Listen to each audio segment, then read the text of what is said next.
We started this conversation with roadblocks talking about work and the fact that there's a lot of work. We talked about there's going to be resistance around you and judgment from others. And it could be a lonely journey in many cases. So now let's talk about some of the strategies to deal with these roadblocks, and start off by surrounding yourself with the right people, which we've talked about. A mastermind of individuals who are committed and interested in the success that you will have, as well as your ability to contribute to the success of the other members of your mastermind. What are some other ideas we can add in here? If you want to be a long-distance runner, start hanging out with people who run, you know. And if you want to be an Olympian, don't hang out with occasional joggers. Hang out with people that are committed to the higher levels, right? So choose your level, but associate with people that are into whatever it is. If it's a rock collector, find other people that are gemologists and you know, that sort of thing.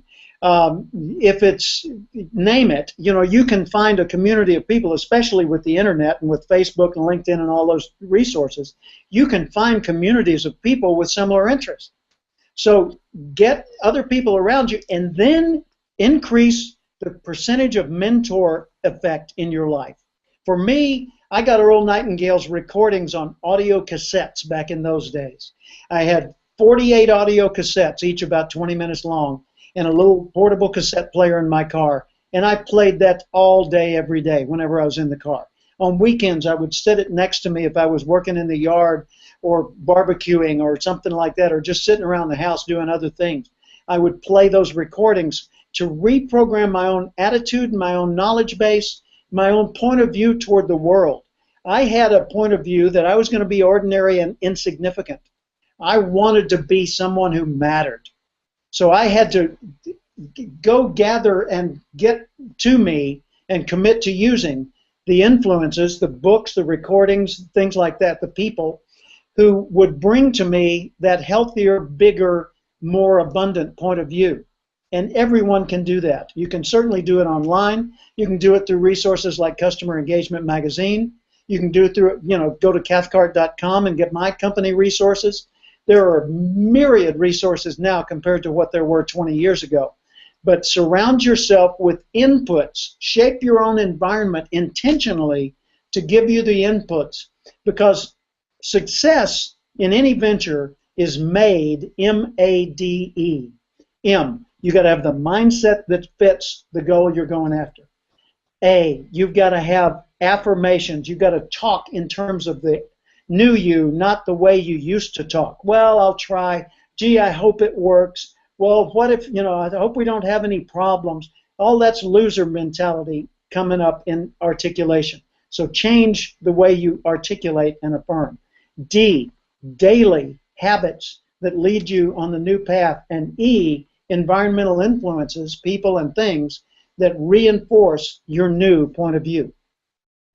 You know, your story got me thinking, and I was thinking back where I was in 1987. In 1987, I was on the couch with my dad in Toronto, Canada, reading page by page Think and Grow Rich. Wow. That was the first time I was introduced to that book. Here I am. I was basically a 12-year-old kid being introduced to this book at that time. And it became an important book for me, and I began to take actions, little actions at the time, to get me on the road to where I wanted to go. But anyway, let's just fast forward. A couple years ago, I was invited to speak at the International Napoleon Hill Convention in Kuala Lumpur.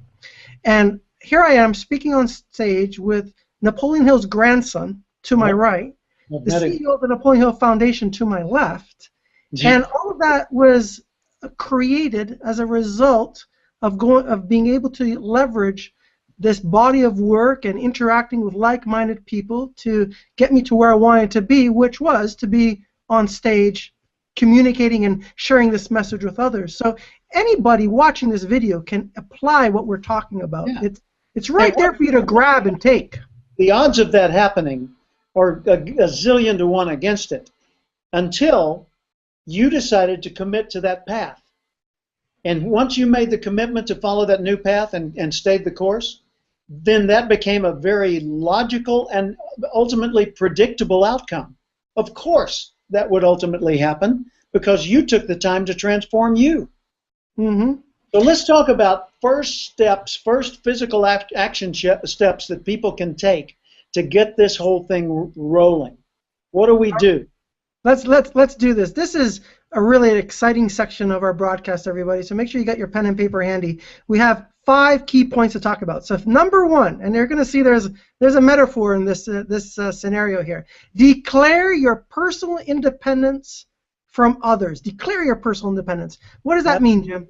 That means you write your own Declaration of Independence. Like Og Mandino in his book, The Greatest Salesman in the World, he had the scrolls. From this day, I will, da-da-da-da-da-da. And you just write down what you're personally committing to. And you say, no matter who disapproves of me, no matter what obstacles come up, no matter how long it takes, I am committed to this new, better path, and I'll find a way. And it may not be anything like what I think about it going into it, but I'm willing to go in this new direction because I believe what Ray and Jim have been saying is true, and based in truth at least. And so I'll find what's right for me, and I will stay this path because clearly it makes so much more sense than doing what all the thundering herd is doing. Okay? So first, you declare your personal independence from criticism, from other things. It's going to come. Just say, okay, I get it that that's going to happen, but I'm independent of that. I'm going to become self-reliant. Number 2. Number 2. Define your personal constitution in terms of your values, your morals, your character traits. Who is it that makes you who you are? Tell us more about this one, Jim. You bet. So if you've declared independence, you got to have a constitution, right? Right. And the constitution is it's your statement of this constitutes my beliefs and my intentions toward the world. This is the way I see life. This is the way I see me. This is the way I see the world. This is what I'm going to do. We the people. There you go. And you just let it know. I the person declare these truths to be self-evident. I the individual declare that this is my personal constitution and how I will conduct myself. When in the course of my events, well, anyway, you come up with your own constitution or statement of, like a manifesto or a set of beliefs. Now then, next, you establish your own personal Bill of Rights. So you got a Declaration of Independence, a Constitution, and a Bill of Rights. Well, you define what you believe your rights and responsibilities are in the context of the society you choose to live in. Like freedom of speech. What does that mean? Well, it means that you're going to become confident and competent at speaking your mind in appropriate ways, and you're not going to diminish yourself and hide your light under a bushel as so many people do because they don't feel the freedom to speak up for what is right and what is so. Next, that you're going to declare your freedom to believe whatever you want to believe, no matter whether Aunt Edna disapproves of it or Uncle John believes that that's absolutely wrong and doesn't like people like that. Your beliefs are your beliefs, and that's between you and your God. Go for it, right? And find a way to make peace with the rest of the world as a result of your beliefs, okay? Because none of this is about believing anything that is antagonistic to other people, okay? It's all about making life more abundant for everybody. Next one, personal defense. Declare your own right to defend yourself verbally, defend yourself ethically, defend yourself physically, whatever it happens to be, financially, reputation-wise, that you have the right to bear arms, whatever those arms appropriately would need to be, for you to defend yourself against aggressors, against crooks, against corruption, whatever it happens to be. And another one is your right to private property. That's one of the things that makes a free enterprise system work, emphasis on the word free. If people don't have the right to create something and own it, then everything's part of the collective and we're a communist society. So what makes freedom possible is the right to ownership. And if you write a book, that's your book. You own the copyright to that book. You can register the copyright if you want to, but you own the right to it even if you don't register it. It's yours, right? If you build a house, that's your house, assuming you built it with materials you own on property you own, right? So declare your right to have your own personal belongings, your own personal private property, be it intellectual or physical. And you say, well, what if, you know, in a marriage, it's a total blending. Yeah, I get that. But even at that, you know, there's your private space and his or her private space. There are certain things that need to be still within the control of that individual, even though many things are shared. Okay? Ray, what's next? Well, our next one is Defying the Laws You Will Live By, which is really about the ethics that you hold yourself accountable to and the rules that you will use for daily living and how you conduct yourself. What would you like to add to that?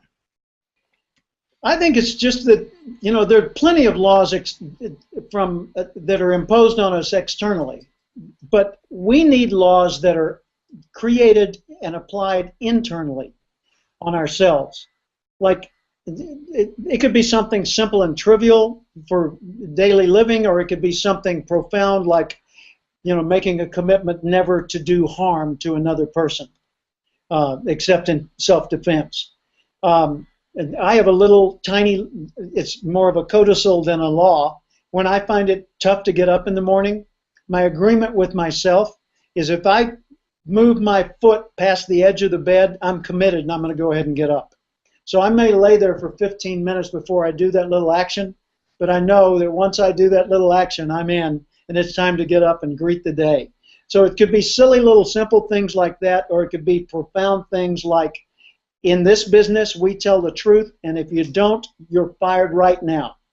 And that applies to me as the boss as well as you, the employee, right? So if I'm the one that's lying, then I need to be called to account on it, and there needs to be some, you know, compensation that I have to make that makes me not want to do that, right? So find the laws that you feel you should and could live by, and make them a big deal to you. Because they're not going to matter to somebody else. They only need to matter to you. And combining that with the ethics that you hold yourself to and who you are as a person to allow you to be a person of integrity that can be confident and assertive vis-a-vis the world that you engage with can only happen if you have a strong bedrock that you rest against, and that is your ethics. So right. The last piece of our action plan is to implement, guys. Implement the action plan we've given you here with the, as we call it, the 5CR model, and start with looking at your skill set to build those competencies. Absolutely. So, Jim, this has been an amazing conversation, and we have covered so much. I feel like we have gone from one end of the spectrum all the way through to coming out the other end. You know, we may have started this conversation a little bit on the dark side, but we hope everybody realizes that we weren't doing that for any reason other than to help motivate, instruct, and inspire you to take hold of your life, your role within it, to be the best that you can be, to have the most life that you can have, and it is a necessary requirement to deal with some of the objective reality and the challenges we have around us. Yeah. So is it ready for my last word? Yeah, Jim, I want to hear, what's the last word or phrase that you would use to sum up everything we've talked about? Well, the phrase that I live by is out of the Bible. It's John 10:10. It says, I've come that they would have life and have it more abundantly. But I want to boil that down to an application phrase for our listeners today. And you've heard it before, and you'll hear it again and again. I'd love for you to live by this. If it is to be, it's up to me. How about yours, Ray? Phrase. I think that phrase encapsulates everything we've been talking about. And when I think about a lot of what we've been talking about, it's similar to your phrase, if it is to be, it's up to me, but I'm going to go with the word individualism.